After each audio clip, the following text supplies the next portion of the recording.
All right, Kiss Army, welcome to the KissFAQ podcast. Thank you for giving us your time today and letting us into your head. I hope we don't do any damage. We're just a bunch of Kiss fans and we talk Kiss. So come along for the ride. You've got nothing to lose.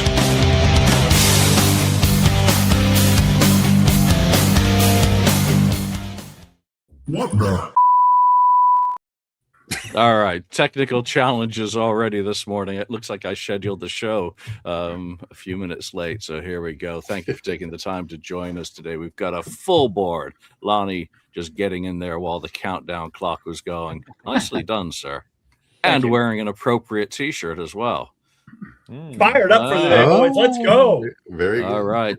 Yeah, so today's topic's going to be around what happens tomorrow, which will be the 30th anniversary of the Detroit Tiger Stadium show, obviously kicking off the Alive Worldwide tour properly rather than being a warm-up in front of friends, which Irvine Meadows would have been 2 weeks previous.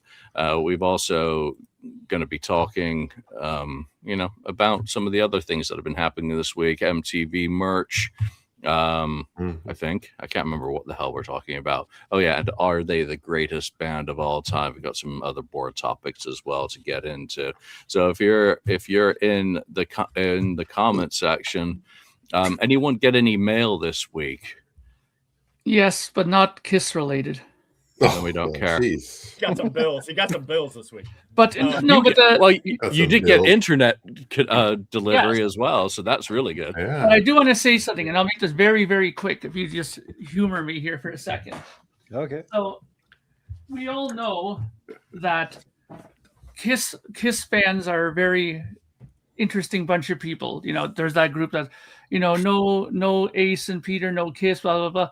And there's another segment of people like that in another band that just put out a record, and that's Yes, put out their brand new record, Aurora, right? Which I have to say is fantastic. I absolutely love it. And of course, there's going to be those segment of people who say, "Oh, there's no this and there's no that or whatever." But I have to say, I thoroughly enjoy this record. And if you don't mind taking a chance and going in a little bit more open-minded with it, you might actually find that you really enjoy this record. And that's it. That's what I got. Hey, Mark, have the balls dropped yet on the singer in Yes, or is it still? Well, what would be the point of that? I mean, that nobody wants to hear that. They want to hear that other style of the high voice. Yeah. I like the way they sound, but that voice, I can't get around that voice. No. Yeah. Well, if you want a voice that sounds, great, Deep Purple's got another new album coming out, and I think one of the first singles is already out, and it sounds like Deep Purple to me. So, find your cup of tea. I spent the evening listening to the Pixies of all things. Because of all things that bugs me about it is that, and Ken will agree with me, I'm sure, is that why can't Kiss go out and make another record? I mean, these guys are 80s. Because Paul can't sing. Okay, but so what? They have technology. Let me tell you something, Julian. Ian Gillan, he can still sing, but nowhere near what he's saying before. Don't tell me he didn't use that technology to help him on that album. We'll see when he comes in singing that stuff live, how accurate it'll be to the record. Okay, there's only so much. Anyway, I got some Kiss mail this week. And Lonnie actually got Kiss mail. Yes. Okay, so Lonnie.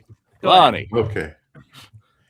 I got the new the MTV Unplugged. It's very nice. It's embossed. The album cover looks kick ass. Where should have been 30. Yeah, where the hell is it then? Well, Ken, go ahead. Talk about your mail. Give me 30 seconds. You're lying. I didn't get any mail. Actually, mine's been delayed because I got the picture disc. Everything new from Kiss is old. There's like no new things. That's true. That's true. Just you wait. I'm sure there'll be more old stuff coming. Yeah, everything that's as well. old. Yeah, like come on. But you know what? At least they continue to be doing something. Look at the improvements on Kiss Online and the features that are being presented for an assortment of different things. And I can shut up. Lonnie shows that sexy record because that cover looks incredible. Very nice. Yeah, nice. Badass. It's the way it should have always looked. Wait a minute. It's not open. No, it's not.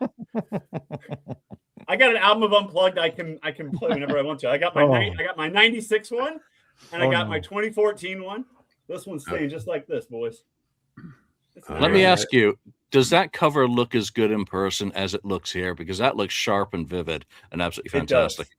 It is crisp. It's embossed right here over the MTV Unplugged section right here. Nice. And that picture they did not just scan some nonsense. I mean, that is you can't see it through reflection, but it is really No, really they went to the photographer and absolutely recreated it from Yeah. from scratch. So Looks good. when's Kiss Online going to stop ignoring 79 to 91? I don't think that really plays into a lot of what they're doing. They did celebrate MTV Unplugged, which is predominantly that Revenge lineup plus Yeah. Ace and Peter. But again, it's all in what's going to tie in with the avatars. I would think at this point that it's always going to be about the makeup. And for those of us who became fans in the 1980s, it's something that you'll just have to enjoy when you get a soundboard like Silent. I think it's just awesome that album has been so celebrated after it's released. I mean, it's I never heard anyone say anything bad about an acoustic Kiss album. It's pretty cool that they managed to sound so great on that album. I didn't see it coming when it was released, that those tunes sounded so great acoustically. But of course, we have Eric Singer and Bruce Kulick to Supplemented. we have to tip our hats to them. They did an awesome job on that album. Man, Absolutely. what an album. Yeah, to this day. What other kind of news? I got to look at my notes here. I don't really have anything this week. I have started looking at this, which would be part 2 to War Machine, to nice. see if it's worth even, just finalizing that for print. War Machine just didn't hit the spot, obviously, so we'll wait and see. All right, let's get into more interesting and fun topics about Kiss. One other piece of news is Kenny Begley's doing his live auctions.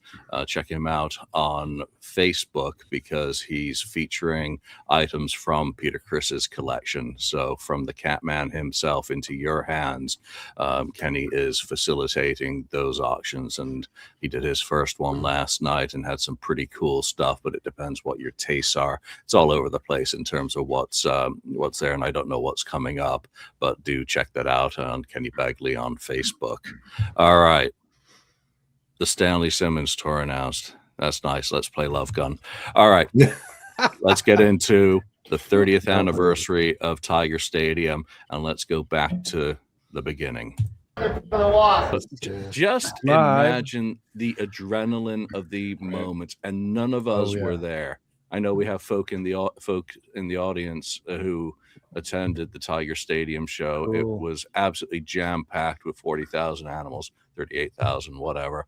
But oh my goodness, Lonnie, going back there. I get chills watching that, man. That is so freaking good. And one of the best parts about that is the audience and people pumping their fists in the air, because that's what going to a concert was like 30 years ago. Not people standing like this the whole time. Mostly sweaty white males. Sweaty white male. I can still smell it, Ken. It was so good. That's what go to a concert was like. I mean, and then it was June 28th. I got to see him I guess it was 4 or 5 days later on July 2nd. Man, I couldn't have been more fired up. I know I sit here and I bang the drum for the Revenge era at all times. But man, my Kiss fandom just went in the high gear that summer. And seeing them, a few days later. I mean, what an amazing and exciting time to be a Kiss fan. The most amazing, exciting time of being a Kiss fan in my life, at least. I know people in the 70s, it was amazing as well. But man, I was so proud to be a fan that summer, and for the years that followed as well. I mean, it just that's why we're here. If it wasn't for the reading tour, we wouldn't be sitting here. Probably. Yeah, but 30 years have gone by. Mark, you put your phone up. That's a great observation. Not a phone in sight. What a difference, 30 years has made before those damn phones, started popping up in audiences. And even that phase that people went through in 2012, where I had people holding up iPads or something. Yeah, oh God. Jeez. That's even worse. Just, I mean, Oh my God. the thing is, I remember even like further back than that, like when I first started going to see concerts in like 84, 85, that's kind of stuff was nobody even dreamt that would happen. People putting up their phones and watching through a little screen instead of watching what's actually happening around them. It's just such a totally different situation. I totally agree with Lonnie that, that whole vibe of the crowd is totally different now than it was back in those days. I mean, the excitement level is just at a different level. And, sure, I was mocking little things here and there, but honestly, I'd much rather take a show like that, knowing that these guys are playing everything for real, than to think that there's some backing track going on or whatever. Not even with talking about Kiss, but just bands in general these days, how they do it with these kind of huge elaborate productions, that they have to follow some sort of sequence just to keep it all in check. This sort of a live, just playing your instruments and just having a dedicated lighting guy who just does, lighting on a computer and does his own little tapping of those other lights and stuff like that. I mean, those kind of things I think were what made this show. It was all real. It was all different night to night. Sometimes they would play, a song a certain way. Maybe there would be a botch in a song. Maybe there wouldn't be. Maybe they would play a perfect night. Who knows? But that's the thing about that I really miss, is that you never really knew what you were going to get, because they were playing everything so live, and didn't depend on so many things to assist them during the shows, that it made for unique experiences night to night. Yeah, without a doubt. Daniel, from across the ocean, far, far away, when that summer hit, looking back at that, what was the vibe that you were getting, and how did you kind of consume the reunion when it kicked off in 1996? Well, I watched a lot of MTV Europe, so there were a lot of I saw a video from that concert, and then when they hit Europe, it was like crazy. I mean, the biggest newspapers in Sweden, they never mentioned Kiss, but this time around, they even had like two pages on the European premiere in, I think it was in the UK somewhere, in Birmingham or something like that, Bournemouth or Birmingham or something like that. And it was 2 pages in the biggest newspapers. And when they finally hit Europe, I mean, it was crazy. They always got like the lousiest reviews over here in the 80s, even though they were popular. But it looked like this when they came. I don't know if you can see this. 5 wasps. That's the highest grade you can get in the biggest newspaper in Sweden. So 5 wasps. Yeah, 5 wasps. 5 times better than wasp. That's 4. So it was like Beatlemania all over again. If you look at the journalists here, they are all in Kiss makeup. I don't know if you can see that, but over here, the journalists, they were in Kiss makeup, and it was totally crazy, the amount of press they got over here during 96 and 97.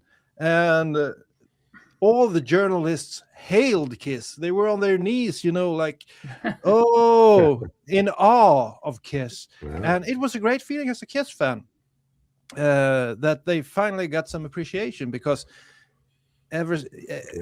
I started off as a fan in 85, and the newspapers over here, they just, said that Kiss was crap, it was old, they were has-beens, and suddenly everyone loved Kiss. So that's my biggest memory of that time, of that era, the complete, people were like anticipating the second moon landing when they came over here to Scandinavia. It was crazy. And I remember some of the concerts I went to, it was pandemonium, and it never got tapped. So I think Kiss was great, but the audiences, the anticipation, the wait that people had gone through waiting for the original Kiss to reunite, was, I think the fans were probably the stars of the show. Like you showed here, I don't see American audiences look like that anymore, pumping their fists and going crazy. No. And it's over, unfortunately. And I went to what do you call it? A lot of bands playing here at a Festival. festival. Yeah, a festival. And I don't think there was a live instrument on stage. That's how far it has gone. Yeah. Some guy comes up there to a backing track, or some DJ. I mean, it was totally crap. So it was surely it was a great time to be alive in the 90s, and there were a lot of great bands on tour, and Kiss was one of the best. Yeah, Super Zapper kind of already paints the picture for the British perspective. I was sitting in Scotland on the Dole.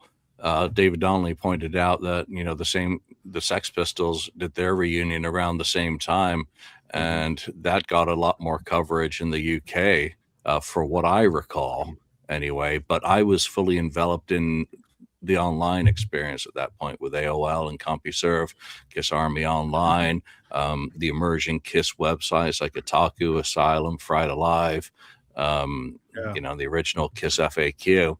So there was the hype that you could get without having to rely on the press. I mean, Kerrang did cover stuff, and we could get import magazines, but I was fortunate that I had that internet connection at that point for the news groups as well. Don't forget RMAK was around. So the tape trading took off immediately. I think one of the saddest things is when you compare the audience at going nuts, fist pump, sweat, just disgusting mass of testosterone and beer versus testosterone and beer. Let's go.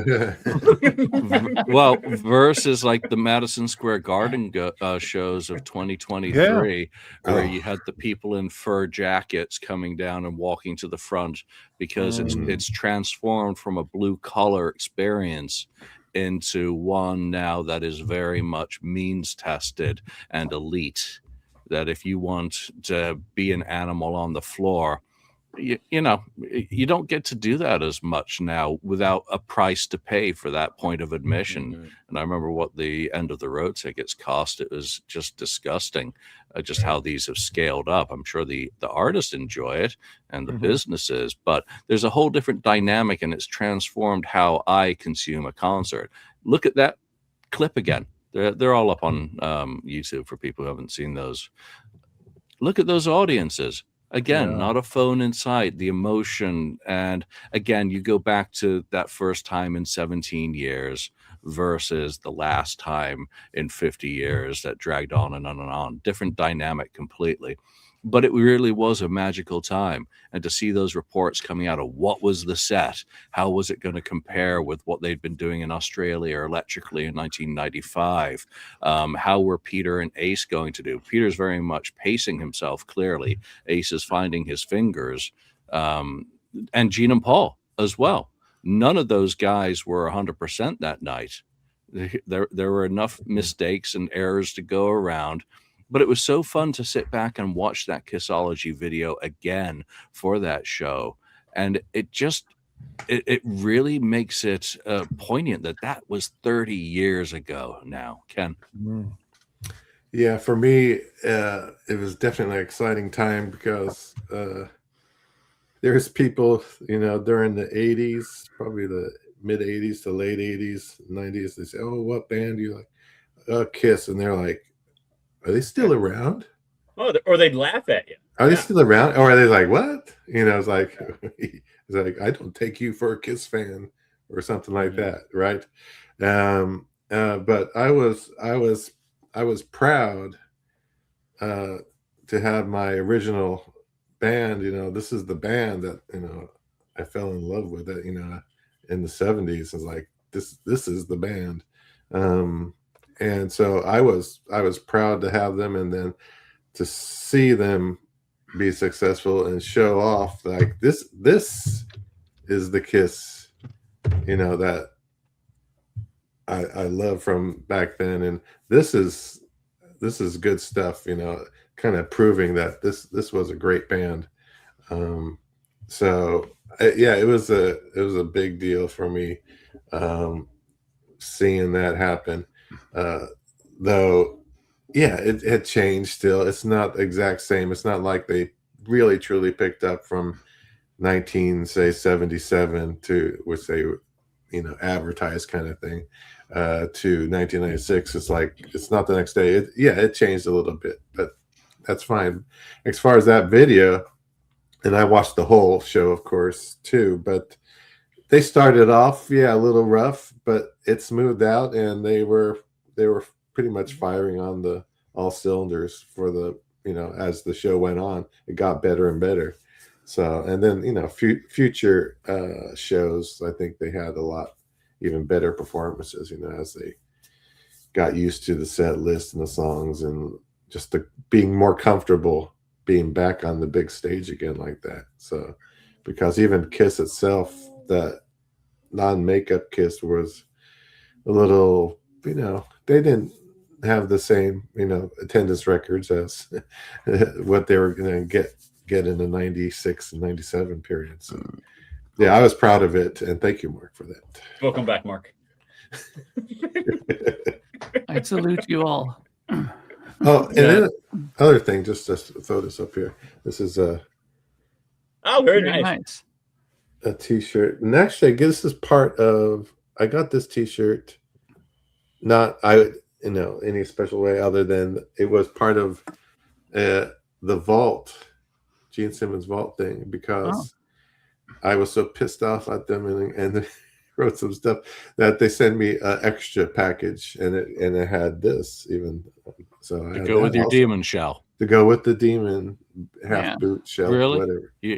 You milked that angst for some good stuff, didn't you? Hey, I didn't ask for more stuff. I didn't ask for more stuff. No, gosh, no, not at all. Kiss fan never asked for more stuff. I just wanted my Vault. That's all I wanted back then. But anyway. One thing that did bum me out, though, from the UK perspective was obviously the Pistols had reunited and had hit the road as well. And they immediately put out Filthy Lucre Live, which, to automatically get a live album of that set basically meant that I didn't feel like I was missing out on anything by not being able to follow them around on tour. Kiss never did that. I was like always hoping that Kiss was going to do that and record one of those early tour shows and get it out live, just like the Pistols had done. And what a letdown that was for me in a sense that we're still waiting for that. We are still waiting for a proper reunion tour commemorative. Yeah. I mean, we got Donington on the off the soundboard from '96, which is good.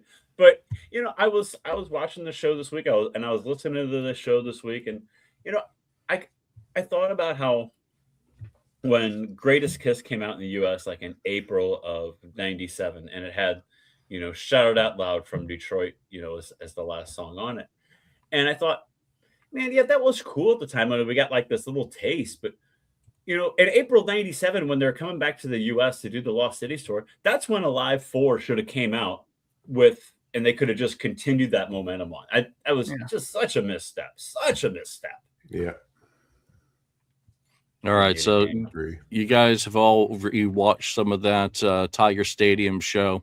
What are some of the highlights that jumped out at you, the moments in watching it back again? What were some of the things that really resonated with you, positive and negative, about that performance that night on the first one of the shows of the reunion? Go. Well, I mean, honestly, like they said in that couple of articles I read, Detroit was the show that had everything. And as far as lighting and stuff like that, I remember reading there saying that they actually scaled down some of the stuff as the tour went on because they just felt it didn't need as big a, lighting grid for some of the other stuff in the tour. So Detroit was almost like the big reveal of their, reunion, obviously. And just the lighting of it and everything, I thought that was fantastic. I would have hoped that they would have kept it that way throughout the whole of the tour, but I can understand that logistically maybe it didn't make sense to do that. But I loved the performance that they did. The rawness of it was great. And again, I just showed that clip of Gene doing the fire breathing. I mean, that never gets old as far as I'm concerned, going to see him do that. And, and knowing Gene's track record, of that. It's incredible how many times he's done that live, and he's only had his hair cut, a few dozen times when it could have happened much more than that, right? And Ace's solo has always been a big thing for me too. Being a guitar player, I've always looked forward to seeing Ace's guitar solos. And again, are they perfect? Technically no, but that's not the point. His solos are more about entertaining with the the rockets coming out of the head stock there, and it's the smoking guitar and stuff like that. So those are all the kind of things that I've always looked forward to in the Kiss shows. And of course, when you are going to go to this tour, you would expect everything amplified to 10 times over, because it's such a big event, right? So I didn't have really much negative to say about it, except for the fact that I just wish that they would have kept that whole bombast of the whole visual throughout the tour. I mean, I don't think most people probably even realized what was missing from it, and to be honest, because it was such a big stage show. But it's just when you get these articles and you get to read about it, they almost kind of make you start looking for that now. Oh, really? That's not there? I'm going to see in our show now if that's going to happen. So I wish sometimes they wouldn't talk about that stuff until after the show or the tours are done, because it kind of sometimes takes your focus away for some reason for those kind of things. But I thought it was good. I thought the set lists were good. And, I had a good time overall. Lonnie. Yeah, Mark just mentioned set list, and I think that was one of the coolest things about not only this tour but like this era, is that there weren't, you didn't know the set list before walking in.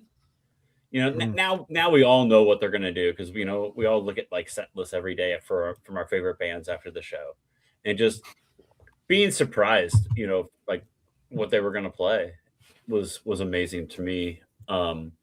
But like watching that video this week, like, Paul Stanley sounds incredible, just incredible on that show. His voice is so good, and watching that, I was just taken back, just reflecting that it's been 30 years since the reunion tour, and I talked earlier about me seeing him a few days later, and I had the Kiss My Ass home video, and I was familiar with some of the things that I thought they would do with, Ace's guitar smoking and Peter's drum set levitating and things like that. But I'm 16 at the time, about ready to turn 17. And I knew Ace's guitar was going to smoke. But when Rocket shot out of Ace's guitar, I lost my mind. I was like, are you freaking kidding me? I thought it was the coolest thing ever. And I knew Gene was going to drool blood, but I didn't. But I guess I hadn't seen like a Dynasty bootleg. I didn't know Gene was going to fly up to the rafters, and I was like, my brother and I were like, holy shit. We were just like, it was such an amazing 2 hours watching them for the first time. And watching this video this week, it just took me back to that, of just, and I had seen other bands prior to seeing Kiss in 96. Like I had seen, Van Halen, I'd seen Stone Temple Pilots. I think I'd seen Ozzy by that point. I had seen some headliners, but seeing that and seeing them in their full makeup, it was it's just a life for me personally. It was just such a life-changing experience that, Kiss is like a big part of who I am, and it's a big part of who all of us are. And had that not happened, my life would be so different. It's crazy, but it's true. I mean, it was that show and that summer and that reunion tour was just a life-changing event for me. And I thank them for it, because they've brought me such happiness. And, I wouldn't be friends with the four of you, without that reunion tour. I mean, they were fading, and it just brought them back to life. And I was so proud. I was so proud of them. And then, they did the MTV Video Music Awards in September then. And man, I went to school the next day with my chest out. So proud of that. I was just pumped up. That's and it was the steal line from Gene. It was like, what? That's how the big boys do it. That's one of the things that they just continued to kind of stress, that, Kiss was back, and it wasn't going to be about flannel shirts and woe is me, I had a hard childhood. It was bringing the party back into rock and roll again. Wow. One of the things, looking back at that video, was just the music. Obviously the start of the show is pretty dodgy, but they start settling down by calling Dr. Love.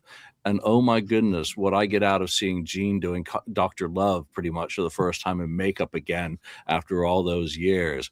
As a guy who had only heard songs from bootlegs or seen, concert videos with a different lineup performing them, or without any concept or correlation with the makeup, it rams it home about the legendary status of that band in the 70s, and when it was all original and when it was real. When it was original and fresh, and that's as close as I get to it, is seeing that music performed in makeup, by the original band again. The other thing that strikes me now is just Paul's caterwauling continues. Paul was fantastic. He has parts of the show that, for my taste, where he's absolutely beyond compare. He's the master of ceremonies. He is majestic. But there's other times where he's singing the intros and warbling that I'm just going, oh, not this. He was still doing it 20 years later. So Paul is Paul. But he really looked happy. He looked happy to be back in front of an audience that aligned with perhaps their egos. All of them. Yeah. That for Ace and Peter, they weren't in 1,000-person clubs, the shitholes, as they call them, and the whole reason why they wanted to get out of them. Gene had his people. Again, they were holding court once again, playing those songs, and they were getting that response. I loved Shout It Out Loud when I watched this week. And obviously it was the video that was culled from today would be the 30th anniversary of the dress rehearsal, where they're filming parts for that video as well. And that was really cool that we at least got that one video. They rushed it it was out by July. So, and it turns up on Greatest Kiss later in the year. So at least we did get one live document from that show, properly treated and touched, so that it's eternal. The other standouts from the set for me are Watching You. Holy crap. I mean, I know the 95 lineup absolutely slayed a lot of that, Hotter Than Hell and Dressed to Kill material and some of the more obscure stuff. But to see the original guys doing it just transformed it to a completely different level, as did Let Me Go Rock and Roll. I always loved that song as a party song, and just the up tempo. You see the smiles on their faces throughout as they're performing, and you can tell that they feel relieved that they've made it back onto the big stage, that they're doing it at the right time within the right context, and they've put in the work and the effort to be able to, they've still got to get their, road legs, clearly. Yeah. But the pieces are there. And, just to know that they're recording the show with, what was it, 4 ADAT machines. So that there would be multi-tracks that they could go back to somewhere. Yeah. Whether, I hope they didn't overwrite tapes and all that, because they will have reviewed that show. They will have gone over that with a fine-tooth comb. And I think the saddest thing is immediately afterwards, they drop 2 songs. Lonnie, just to go back to you before I go to Ken and Daniel, had you seen the set list performed in Detroit before you saw your show? And did you know that Christine 16 and 2000 Man had been dropped? I did not. It's funny. My brother got married June 28th, 1996. That Saturday night. And then we saw them. I guess it was like, I guess Tuesday or Wednesday, whatever it was. And I did not know that, but we got back in the car, and I went with my other brother, my brother Todd, who I always talk about. Him and I went to the show together, and we got back in the car and we turned on KC 95, KC Kite Festival, the whole 9 yards. And the DJ was talking about she's like, I talked to some people after the show and they were disappointed they didn't play Christine 16. They had played that in Detroit. And we looked at each other and go, we didn't get Christine 16. But no, I didn't know about 2000 Man until, later on that they had played 2000 Man as well. But I thought we had just got missed Christine 16. When we found out we missed Christine 16, we were like, oh, that would have been awesome. But, that show still, it's just here for me. The other 20 songs were acceptable, right? I have no criticism. Yeah. Daniel. So talking about the Detroit concert, I remember watching clips on MTV Europe. I think they aired the complete Deuce, a complete version of Deuce, for example, and then they went to the audience and interviewed them, and you could see the madness, the folly, the insanity in the audience.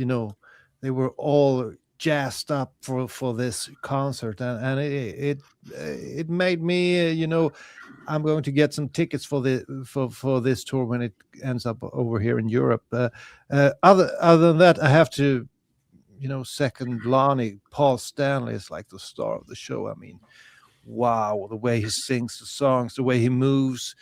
It's like he's back in the 70s. It's like watching him in 77 almost. But he never lost it. He was good through the non-makeup years. And also I have to mention Ace, because I do remember watching some bootleg concerts, getting a hold of some of those from the early 90s, 93, I think. And he didn't look great in those videos. But somehow they managed to get him in shape, and I think it's great during this concert. Other than that, when the tour came over here to Europe, as I mentioned previously, the magazines went crazy. The biggest look at this.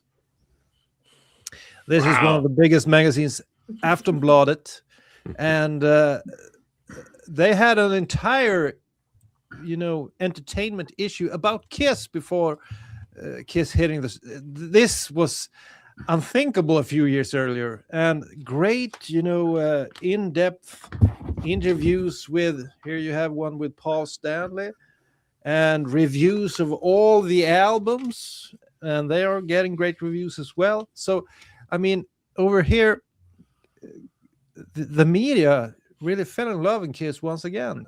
And so did the audience. And I don't know if you know this, but they first played, I think they played in 96, a few days here, but they came back in 97 and they sold out Stockholm Stadium 2 nights in a row, 35,000 each night. And I was there both nights, and it was quite an experience. Yeah.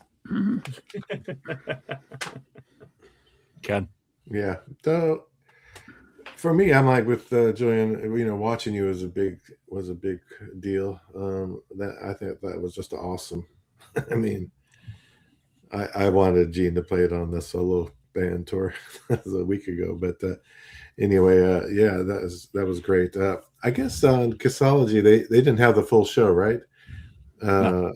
So yeah, so I watched the handheld or whatever audience video of the ending of it, and I just love that they went back to the Black Diamond version from the 70s, mid to late 70s, with the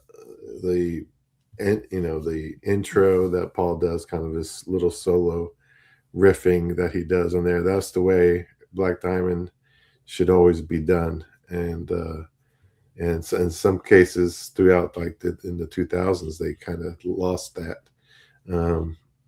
intro. But so Black Diamond, I just thought it was awesome, perfect. It was really, really great. The only thing that with the 1996 thing was different for me, really, was versus singing them in the 70s is the mystique part of it. Still didn't, back in the 70s, you didn't know what they looked like without the makeup and all that stuff. It was just that whole kind of like, geez, this is what do they look like, and who are they, kind of thing. Is like a totally different feeling on that part of it. But otherwise, putting the back on and then playing is kind of, it does return you to that era, back to that. It kind of brings you back in time. And like what Ace said, it's like he said, he felt like he went back in time. So. Oh, look, you're still here, watching or listening. We're not sponsored, monetized, or supervised. We're only in this for subs and likes and kicks. So why don't you mash that like button, subscribe to the channel, and leave a comment about today's episode. Here's a good question from the audience. So let's go to, I can't say your name. I've been trying to do that on the feedback to read people's users' names. All right. Do you agree with the statement that Peter was the MVP of the reunion tour? The band felt he was. The rest of the band sung his praises throughout, and as the foundation of the band, or musically, it starts with the drums, set tempo, sets the pace. So I think Peter did a hell of a lot of work, and it's well documented that he worked his ass off to get in shape, and then he was smart. He tried to not start a show in fifth gear, start in first, and work his way through the gears throughout a show to pace himself, because he knew it was going to be a hard, long tour and that he had a few years on the rest of the guys. So MVP, I absolutely believe that if he wasn't spot on, there was nothing else that was going to help them and they'd fall apart. Mark, you're guessing. So yeah, I definitely agree. I mean,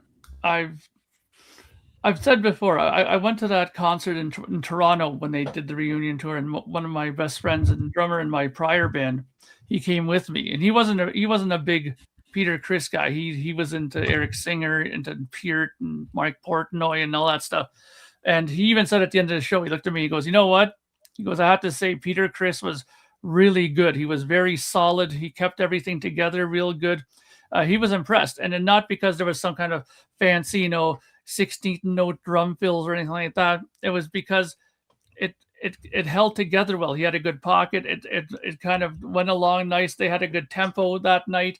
We were lucky that night, but that night that we saw him, he played really well, and everything sounded good. And on top of that too, he was doing backing vocals on a lot of the songs too, as well as drumming. So that can't be too easy.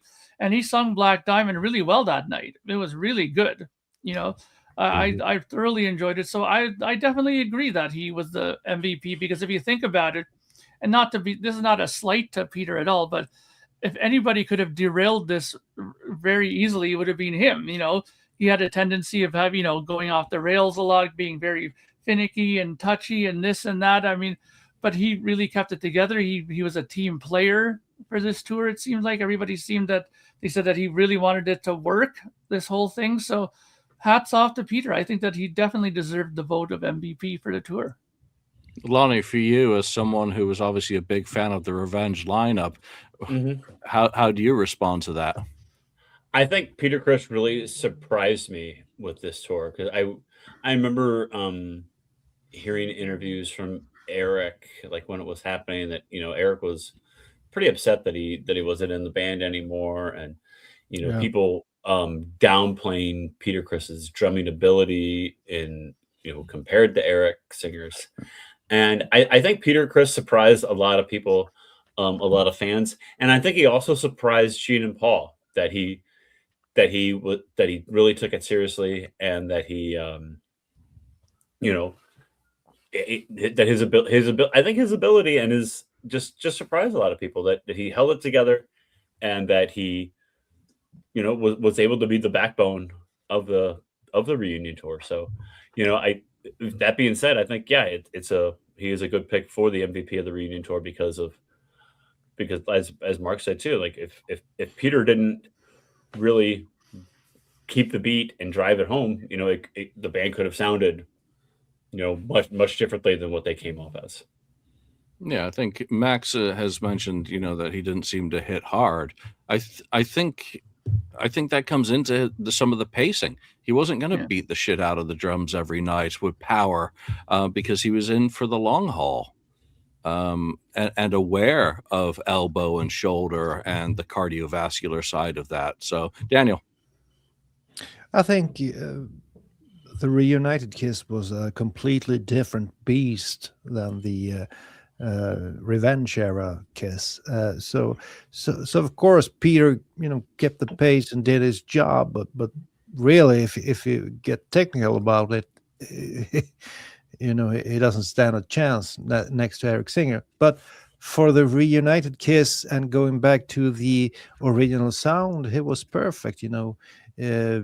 You couldn't have Eric Singer play like he did in the 90s on a reunion tour. So for what it was, I think Peter Criss was perfect. But for me, the MVP of any Kiss tour is always Paul Stanley. Okay. Yeah, I mean, he's the man. He is the man. I think Peter and Ace, kind of fall to me as a tie on that. The ties are back. Yeah, Here we go again. Oh, no. Throw a tie. Nice. But it didn't on the Peter Criss drumming. Weren't they using triggers or something like that? Yeah. Yeah. I mean, did they really need it? I mean, Yes. You thought they needed Probably. it? Yeah, because he doesn't have the strength. I mean, when He you didn't watch have him the hit- power he Yeah, had. because I guess. even Paul Stanley said in one of his books, he goes, "I'm hearing these drums flying, they're hitting so hard, and I look back and he's like hitting them like feathers. That's because the triggers were giving all the strength of it. He just had to hit it. The sensitivity was so sensitive that he could just like tap it with his finger and it'd be like boom, like it would come out. Yeah, I mean, to me that changes your drum style. I don't know. Just to me, I think that having triggers changes your drumming style, the way you play drums. But I think, I mean, it was perfectly fine, I guess. I would have rather had it without it. I don't know what it would have sounded like. It would have been interesting to see the difference. Sorry, Ken. He may have not have lasted the tour. Well, let's put it that's this the way. only difference, I guess. Eric Singer plays when he played on their tour, the whole Revenge thing. He had triggers too, but they were blended in much quieter into the kit than they were, and plus most of that trigger stuff was used just for ear monitor stuff when he had it. But the triggers, sometimes bands do that. They blend it. They use more of the acoustic sound, but just for the initial hits. So they come out louder. They use the triggers just to supplement the sound of the drum kit. Yeah, Okay. and aren't they also used to help with consistency? Yeah, of course. From one show to the next, you're also presenting a very similar sound. But Yeah, exactly. I think all of those elements blend into, partially why they were doing it. I mean, some of it was certainly preservation. Ken. Yeah. Yeah, no, I mean, yeah, I understand it, and I guess he probably wouldn't have had the same. He probably wouldn't have lasted the a couple or however many years they had to go on these tours. So I think it obviously was needed. It's just too bad, actually. I like, because I love the going back and seeing the way Peter played the drums in the sand. But he was a young kid back then. When he was playing in the 70s and he's just wailing on the drums, that's when he was in his prime. So that's all I have to say about that part of it. But I think Ace and Peter both kind of most valuable player. Yeah, but come on, they all had to work hard to get back in shape to be, the original Kiss again. There was a lot of pressure on, because what are you trying to emulate? You're trying to emulate 20 years later, the height of your career. And that's you were 20 years younger in 1977, 76. Yeah. So you're trying to go back in time. You've also got the additional pressure of trying to live up to the memories of that audience and those fans who had been away from the band. Those were the most pesky fans to deal with, because they hadn't seen the evolution of Kiss between 1979 and 1996. So they were coming back in expecting what they think they saw or remember seeing in 1977, and especially blown out of proportion if they were toking on the devil's weed at the same time in the 70s when watching those shows. So I think there's a lot of pressure on all of them. Gene, comes across as someone who's comfortable in his own skin again. Now he's got his mask back on. There's no more B. Arthur experience. No one looking like creepy Uncle Fester, wearing a leather jacket, trying to be something that he's clearly not in the Revenge era guise that he took. He's finally back to where he is, and he's authentic again when he's doing Calling Dr. Love and God of Thunder. Now it's sincere. Now it's real. And that's, again, what the makeup kind of added. When I was watching those songs for the first time, when I actually saw the reunion stuff, is like, wow, it's completely listening with my eyes, seeing the guys in makeup doing those songs than another lineup doing it unmasked in the 1980s and early 90s. So it really shifted how I kind of appreciated the music in a different way, because it became more real. It became more authentic. And that was what I really got out of listening to those shows. All these songs that I love now have a different authenticity to them. So anyway, did any of you have kind of similar takes on that when you kind of listened with your eyes again? And Lonnie, you were there with the smell of the grease paint. Yeah, it was just something magical about seeing them. It was just, yeah. I mean, Alive 3 sounded good, and like I love Watching You. Ken talked about Watching You earlier. I think it was Ken talked about Watching You earlier. Watching You, it sounds really good on Alive 3. I really like that version of it. But man, seeing those, there's just something magical about seeing those original 4. And unfortunately, it's some of my bigger regrets is that I only saw 4 shows with the original 4. 2 on the reunion tour and 2 on the farewell. Psycho Circus never made it that far west, and I wanted to go to like the Indianapolis, but I was 18, and my mom's like, "No, you're not doing that."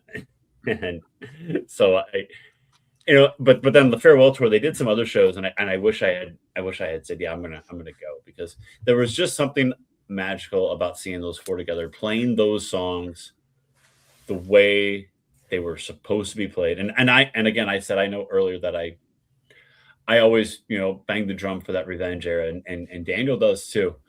But there's just something magical about that reunion tour and that reunion period, and seeing them play those songs from those first 6 albums, like the way they were meant to be played, but the people that are supposed to be playing them in the grease paint, with people pumping their fists in the air, not standing there on their phones like this. It's just a magical and different time. And unfortunately, it's gone. It's gone. And whether they're obviously, we're not going to get a Kiss show like that again, but we're not going to get a concert like that again without people standing there like this. And it's a shame, because man, I love going to concerts still to this day. There was nothing like going to a concert like in the mid 90s, man. Oh crap. You come home and just feel beat up. I mean, at this point in time, you have to go to South America to get that feeling again, because they're pretty loco over there still. I wouldn't say loco; they're enthusiastic. Yeah. Ken. Yeah. What was the question? I was so listening to Lonnie's monologue, but oh, you accused Lonnie of monologuing now? Wow. Ooh. Ken. Oh, what was the question? Disappointed in you in the past. If seeing them and make it changed your it kind of reminded the me authenticity. Yeah, I don't know. I mean, I saw them in makeup like 4 times before that happened. So it kind of brought back that excitement. I think it is more exciting with the makeup on. For whatever reason, it just works. That's what makes Kiss different from other bands, from any band out there. It's just another element to them, besides the music itself, of course, but the choreography, the whole bit of it. So yeah, I was happy that, it's like, okay, yeah, I saw them the last time was San Francisco, 83, whatever, in makeup. And then I was like, okay, now here we go back to the original lineup, like what I saw in 79, which is the last time I saw those four guys together, when I saw them on Dynasty. So yeah, it was kind of brought back memories back, and I was really, really excited about that. Yeah, concerts were a lot different back then versus, like Lonnie said, versus nowadays. It's just a more fun time. And someone asked about my seats. Yeah, I think I mentioned this before at San Jose reunion. Again, I got up and went early. I didn't realize Kiss was going to be that big of a popular thing. Since I was going, I didn't have to get up early to get tickets, when they were not wearing the makeup. So I was good, and I was getting like four. How many tickets did I get? 4 tickets. So that helps push you back too if you have reserved seats, versus trying to get 1 or 2 tickets. You usually can get even closer, but it pushed me back, farther away, and I was like, it sucked, but at the same time, it was okay. It was still a good time at that show. All right, Daniel, your poll, 133 people responded to it. Tiger Stadium in 1996 was awesome. 86% of respondents agree with that. Lukewarm.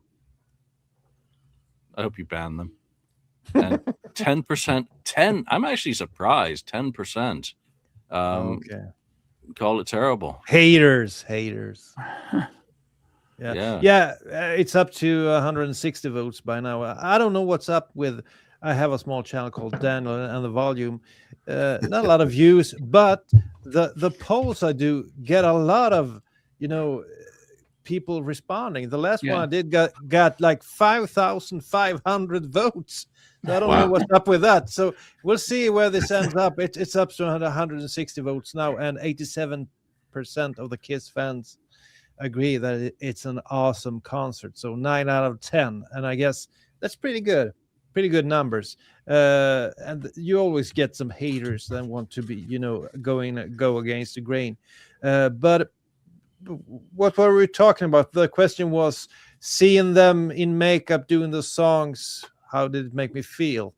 Yeah, something like that. Yeah, I mean, I think it was awesome. I remember actually going back to that first time you saw them in makeup with that rapper on some award show in America. I forget his name again. Well, he died. He was shot after a Mike Tyson fight. Tupac. Tupac. Shakur. Yeah. So I just remember seeing them, and it kind of struck me. Wow, they look pretty cool. I wasn't convinced it was them at first when I saw it. I thought it was like some fake people at first. I was like, tribute. Because Peter he looked odd to me. Peter when he came out. Yeah, Gene I believed in. Paul it looked okay, but Peter was like, that really Peter? It looked kind of odd at first, Yeah, and that was all they did, if you remember. They went out and they handed some guy an award, and then they just waved to the audience, and you didn't hear anything, but it was enough to create a buzz. And seeing them in makeup, I mean, you have to say that Gene, like Julian mentioned, was once again comfortable in his own skin, and that was the main thing. He went right back into demon mode, and it looked pretty cool. I think Ace found himself as well, and Paul was always the entertainer. It didn't matter if it was in makeup or out of makeup, but seeing them live in makeup, you had to hand it to them that's the way they're supposed to look. It adds something to the whole show. All right. I don't think we've got time or the inclination to go from such a celebration of the 30th anniversary of Tiger Stadium into Are They the Greatest? We'll save that maybe for next week and do a batch of topics from the board around that. I think to end, it's probably just best to say, dig out your copy of Kissology and go and watch that video from Detroit Stadium or Tiger Stadium, pardon me, or, the audience multicam that circulates with the full show. Get on YouTube, relive that moment, go back in time. It was a much happier time without these digital crack pipes that we're all connected to these days. Yeah. I mean, it really is a digital crack pipe. It's like, Yeah. it's impossible to not need it as an invasive part of your life. But in 1996, it wasn't about that. It was about the excitement that was going to continue for 5 years, and we didn't know. It was a roller coaster. We had no idea what was going to happen or how long it was going to last. And, it started changing in 1997 rapidly, and then became the comics and crap at the end of that year, and then Psycho Circus. But it was a roller coaster. It was a merry-go-round. It really was a carousel of excitement of what are they going to do next and what's coming. And once it was over, it was over. And I don't think we've had that again as Kiss fans without a little bit of, what are they going to do next? That's a whole different emotion. So what are they going to do next? So massive difference. Wherever you've listened to this, chime in with your memories of 1996 and the reunion really getting going. What do you recall? What did it do to you as a fan? And how did it change you? And did it change you? So that's it for now. So from Ken, Lonnie, Mark, Daniel, and myself, thanks for joining us, and we'll see you next time.